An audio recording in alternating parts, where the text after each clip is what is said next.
Hello guys, Kamarin TV here. Guys, ngayon na ako nakapag-update sa ating YouTube channel, which is ito, Kamarin TV. Dahil yun na nga guys, masakit man tanggapin, pero yun na nga, yung papa ko is kinuha na ni Lord. Yun,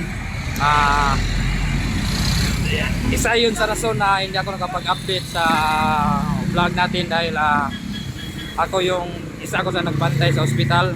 6 month to 7 month ako nag ngayon andun na sa cemetery.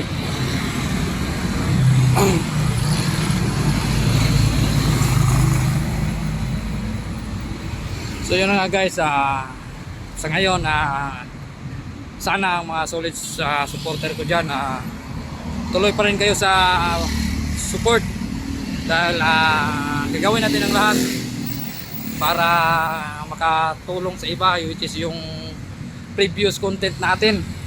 Yun, pagpatuloy natin yun at sana hindi kayo tumiwalag sa ating YouTube.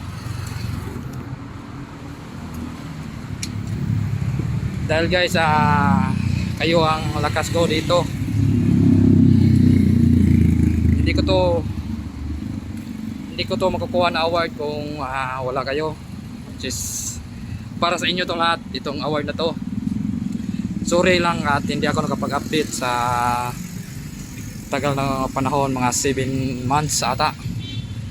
Yun, 7 months ako yung dahil ang rason talaga is palipat-lipat kami ng ospital dahil sa sakit ng papa ko. From Negros to Cebu. Yun, from Negros to Cebu, lipat namin dito at dito na rin siya naputulan ng hininga. Yun na guys, sa ngayon nagpahinga na siya ngayon at itong channel natin pagpatuloy natin to, hindi tayo wala ng pag-asa, patuloy natin to dahil itong channel na ito is para sa inyo, para sa ating lahat at para sa lahat ng mga Pilipino o lahat ng tao. Sana guys, suportahan niyo ito at pagpatuloy natin sa mga solid dyan.